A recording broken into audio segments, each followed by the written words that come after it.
বারাসাত মানেই আলোর ঝলকানি, ভক্তির উন্মাদনা আর চোখ ধাঁধানো সব কালী পুজো।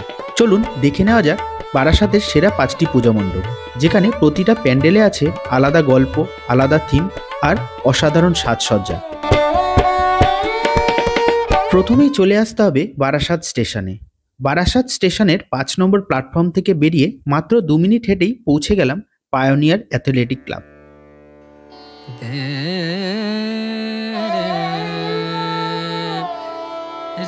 53তম বর্ষে পায়োনিয়ার অ্যাথলেটিক ক্লাবের থিম কর্ণাটকের মাইসোর প্যালেস।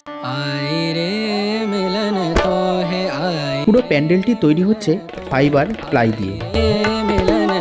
দেখতে পাচ্ছেন শেষ মুহূর্তের প্রস্তুতি চলছে এখন।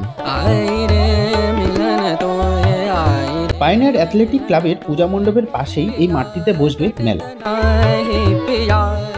কর্ণাটকের মাইসোর প্যালেস দেখার পর চলে এলাম বৃন্দাবনের চন্দ্রোদয় মন্দিরে। হ্যাঁ, এবার বৃন্দাবনের চন্দ্রোদয় মন্দির হতে চলেছে বারাসাতের নবপল্লী অ্যাসোসিয়েশনে। প্যান্ডেলটি উচ্চতায় প্রায় 140 ফুট মতো আর চওড়াতে 120 ফুট। ফাইবার প্লাই থার্মোকল দিয়ে গড়ে উঠছে পূজা মণ্ডপটি।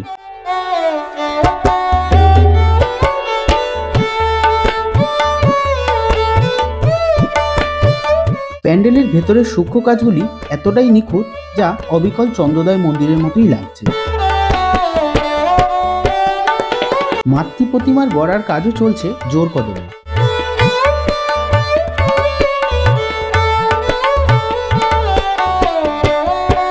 বারাসাত নবপল্লী অ্যাসোসিয়েশনের উদ্বোধনের সম্ভাব্য তারিখ হল 16 অক্টোবর।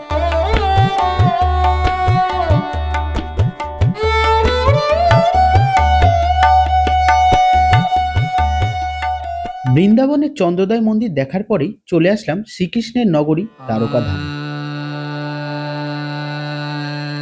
এবার দ্বারকাধাম তৈরি করছে বারাসাত নবপল্লী বয়েজ হাই স্কুলের মাঠে আমরা সবাই ক্লাব।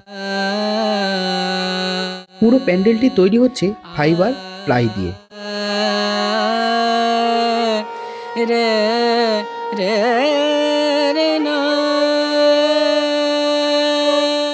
প্রতিমাকে সাজানো হচ্ছে কৃষ্ণকালী রূপে। এখানে মা কালীর হাতে খড়গ থাকবে না, থাকবে শ্রীকৃষ্ণের বাঁশি।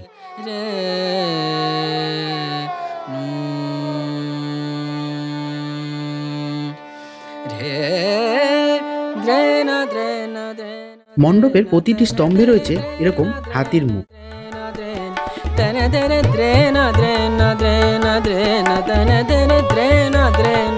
মণ্ডপের বাইরের অংশে চলছে রঙের কাজ। বারাসাত আমরা সবাই ক্লাবের উদ্বোধনের সম্ভাব্য তারিখ হলো 17 অক্টোবর।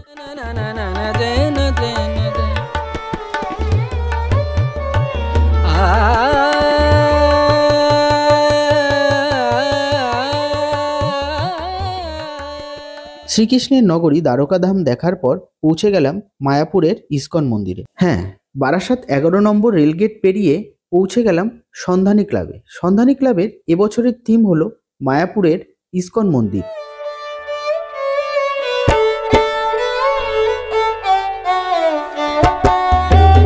এখানেও পুজো মণ্ডপটি গড়ে উঠছে প্লাই এবং ফাইবারের সমন্বয়।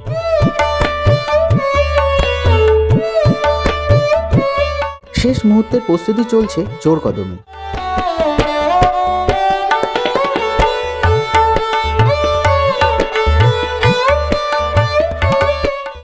সন্ধানী ক্লাবের পূজা মণ্ডপ দেখার পর আমরা পৌঁছে যাব বারাসাতের অন্যতম পুজো কেএনসি রেজিমেন্টের পুজো মণ্ডপ দেখতে। বারাসাত কেএনসি রেজিমেন্টের এবছরের থিম হলো হে বঙ্গভূমি তুমি অন্তর্যামী।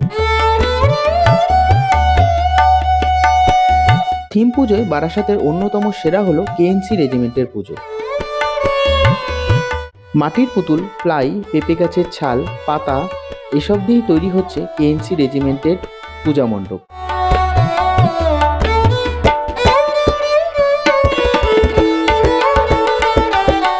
কেএনসি রেজিমেন্টের উদ্বোধনের সম্ভাব্য তারিখ হলো 18 অক্টোবর।